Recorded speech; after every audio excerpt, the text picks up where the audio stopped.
오늘 아침 뉴스 연구소. 오늘 아침 뉴스에 맥을 짚어드리는 시간 뉴스연구소. 오늘도 두 분의 연구위원 나오셨어요. CBS 김광일 기자, 뉴스톱 김준일 대표, 어서 오십시오. 안녕하세요. 예, 오늘 첫 뉴스 어디로 갈까요? 제덕이가 영웅입니다. 제덕이. 네. 제 주변에도 제덕이들이 많은데 이 제덕이는 저 도쿄올림픽 제덕이죠? 그렇습니다. 어제 양궁 대표팀 맏형 오진혁 선수가 한 말인데요. 네. 세계 최강 우리 양궁팀은 남자 단체전에서도 금메달을 땄습니다. 네. 40살 프로의 오진혁, 29살 김우진, 그리고 파이팅! 사자후를 내뱉던 17살 고등학생 김제덕이 원팀으로 함께 이뤄낸 쾌거입니다. 네. 특히 김제덕은 위기 때마다 10점을 명중시키면서 승리를 이끌었습니다. 네, 네. 양궁팀은 오늘 낮 남녀 개인전에서 전 종목 석권을 노립니다.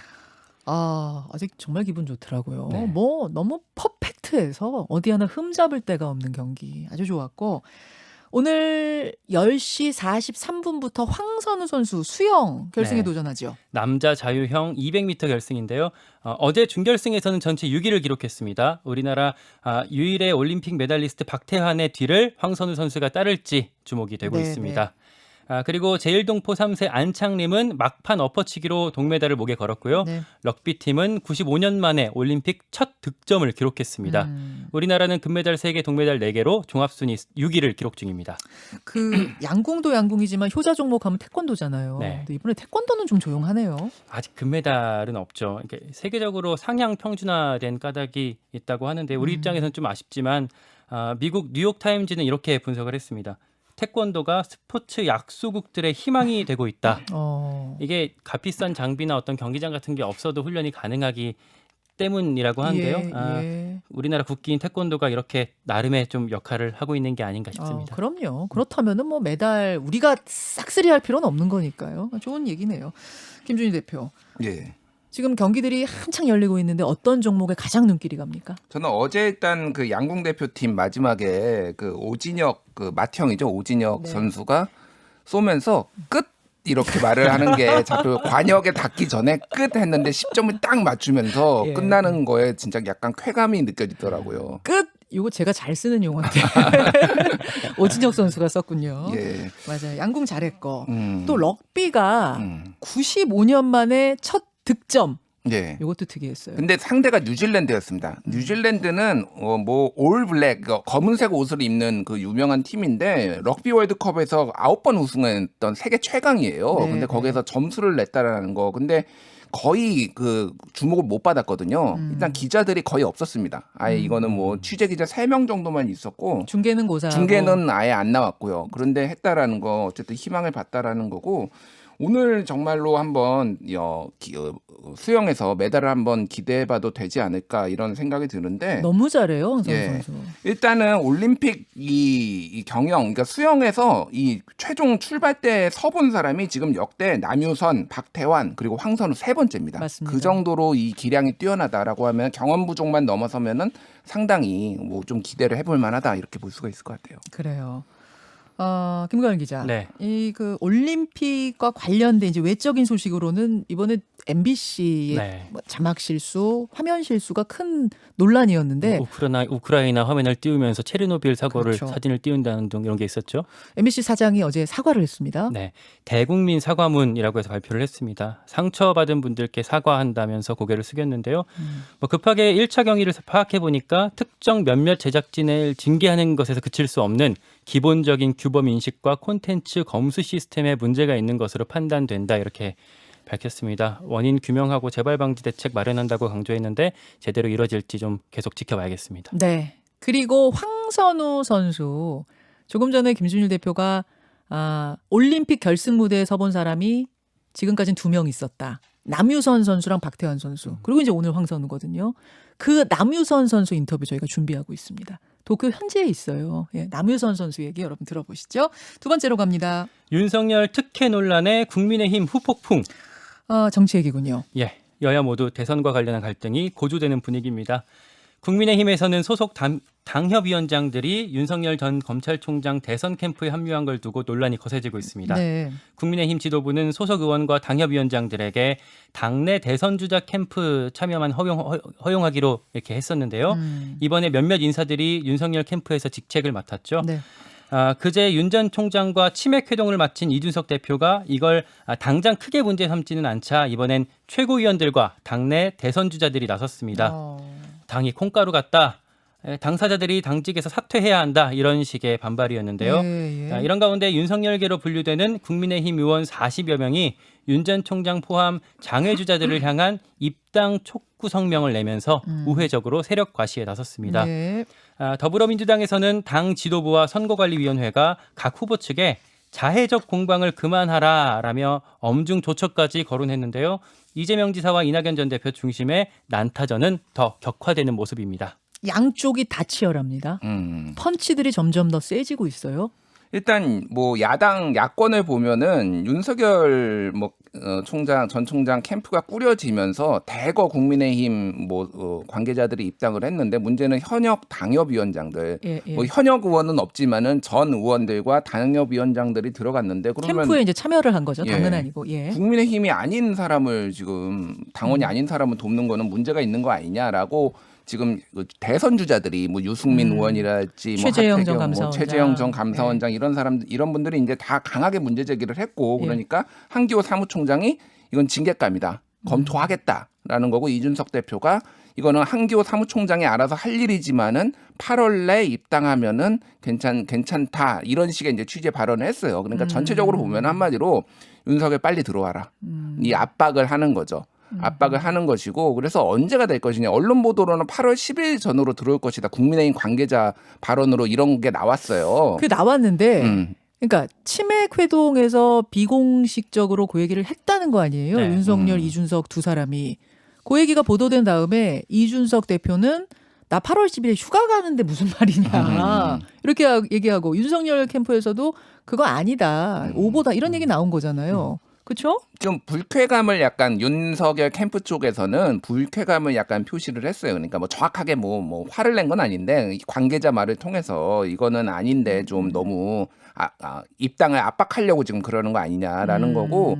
그래서 지금 뭐 어찌됐든 8월에 들어가는 거는 대체적으로 윤곽이 좀 잡힌 거 아니냐. 어쨌든 8월 말 경선에는 합류할 가능성이 높아졌다라는 건데 왜냐하면은 전체적으로 지금 그 국민의힘 관계자들이 많이 들어갔다라는 거잖아요 이번에. 네. 그분들은 대부분 어쨌든 끌어올려고 할 거 아니에요. 지금 캠프 안에서도 뭐 계속 중립지대에서 가자. 그리고 나중에 합류하자라는 측과 지금 들어오자는 측이 맞서고 있는데 전체적으로 빨리 들어가는 쪽에 볼륨이 커졌다. 그래요? 결국은 윤 전 총장이 결단을 하겠지만은 그리고 지금 최근에 지지율 하락세 예. 한 10%포인트 한 달 동안 빠졌거든요. 예. 그런 것까지 감안을 하면 들어갈 가능성이 높다. 그럼 언제가 될 것이냐. 일단은 제일 유력한 거는 광복절 전후로 메시지를 내면서 들어갈 가능성에 대해서 약간 나오고 있고요. 그러니까 딱 10일은 아니어도 뭐 예. 그 근처 어디쯤 들어가지 않겠느냐. 뭔가 계기가 있어야 되는데 그게 광복절이 될 가능성.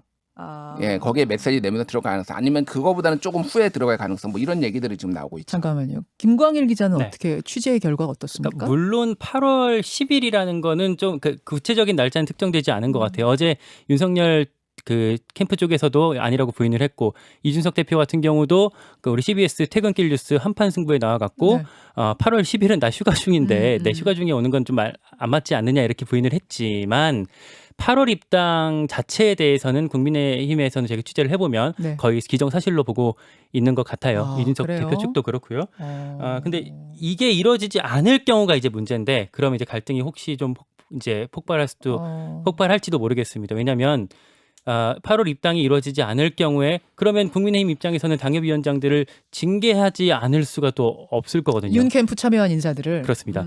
반대로 또 이 인사들을 징계하지 않을 경우에는 또 윤석열 캠프 쪽이랑은 대립각이 좀 마찰이 커질 수밖에 없기 때문에 가뜩이나 당내 입지가 좀 불안한 이준석 대표 입장에서는 네네. 앞으로 좀 과제가 될 수 있을 것 같습니다. 오늘 그 윤석열 캠프에 참여한 국민의힘 인사 중에 한 명이죠. 김병민 전 비대위원장이 나옵니다. 이제 김종인 위원장 체제에서 비대위원을 했던 사람이에요. 근데 지금 대변인으로 윤 캠프에 갔습니다. 김병민 대변인의 생각은 어떤지 도대체 뭐가 어떻게 돌아가고 있는 건지 여러분 직접 들으시면 되겠습니다. 그런가 하면 김준일 대표. 예. 지금 여권은 내일이죠. 원팀 협약식 한다면서요. 예, 원팀 협약식을 하는데 일단 송영길 대표가 좀 강하게 얘기를 했어요. 최고위원회의에서 다시 지역주의 강으로 돌아가면 안 된다.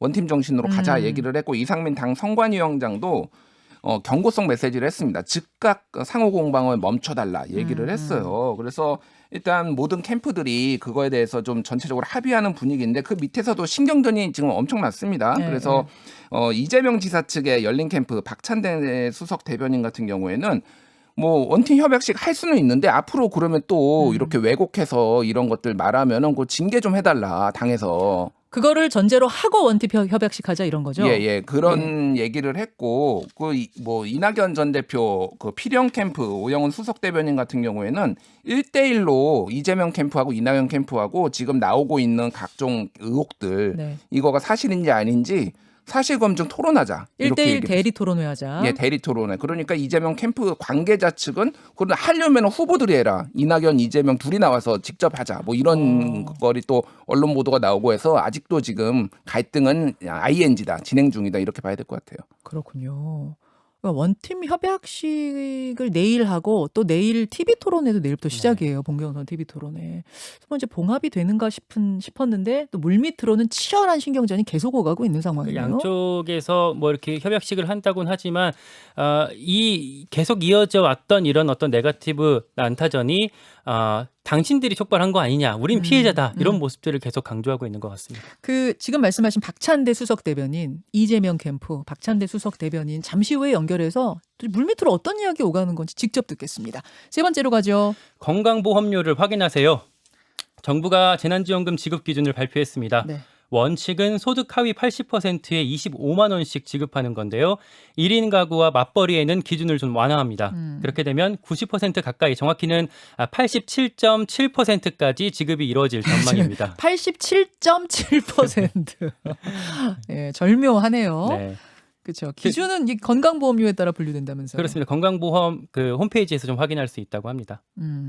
김준일 대표. 예. 가장 관심사는 87.7%한테만 준다 그러면은 나는 해당되는 거야, 안 되는 거야 이거거든요. 아니 혹시 못 받으시더라도 소득 기준으로 내가 상위 12%다라고 좀 그냥 미안.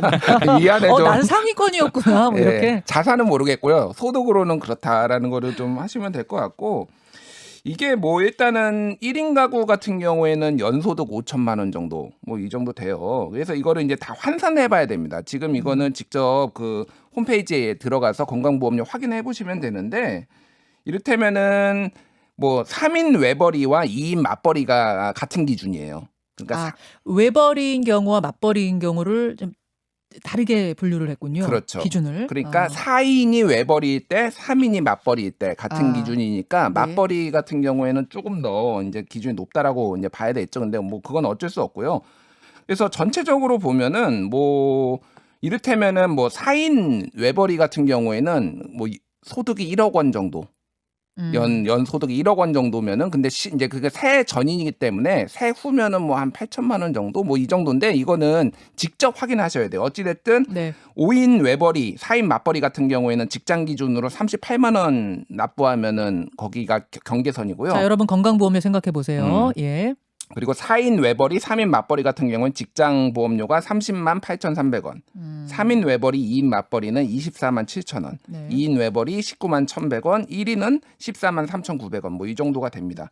다만 이제 자산이 한 20억 정도, 부동산이 내가 20억 네. 정도 가지고 있다라고 하면은 거기에서는 해당이 안 되고요. 그리고 금융소득이 2천만 원이 넘는다. 연애 뭐 이자 소득 이런 게 그러면은 여기 기준에 제외고. 해당되더라도 제외가 됩니다. 금융소득, 자산소득이 많으면 요 기준 해당돼도 제외다. 예. 김광일 기자. 예. 근데 이게 지금 지급 시점이 좀 애매해요. 이제 잘못하면 밖에 나가서 돈 써라 뭐 이런 시그널이 좀 될 수 있는데 지금 그 코로나19 또 대유행이 시작된 상황이잖아요. 그래서 요거 4차 유행이 좀 누그러진 시점에 지급할 수 있다라고 정부는 얘기하고 있는데 그게 언제일지 좀 예측이 가능한 문제인지 잘 모르겠습니다. 아까 87.7%는 정해진 거지만 시기는 안 정해진 거예요. 그렇습니다. 근데 8월 말이라고 일단은 얘기는 하는데 8월 그것도 이제 확단할 수는 없는 상황입니다. 근데 지금 청취자 문자 많이 들어오는데 아니 87.7%가 뭐냐. 너무 애매하다. 그럼 87.8이나 9에 해당하는 사람은 그러면은 그 사람들은 안 받아도 되는 건가? 그 기준이 너무 애매하다는 문자는 여전히 많이 들어옵니다. 하지만 정해진 거죠, 이제. 그렇습니다. 정해졌습니다. 여러분 한번 맞춰보시죠. 받을 수 있는가 없는가. 수고하셨습니다. 감사합니다. 김현정의 뉴스쇼는 청취자 여러분의 참여로 이루어집니다. 트위터, 페이스북, 레인보우 게시판, 그리고 단문 50원, 장문 100원의 유료 문자 샵 1212, 우물정 1212 통해 참여하실 수 있습니다. 김현정의 뉴스쇼, 여러분과 함께 만듭니다.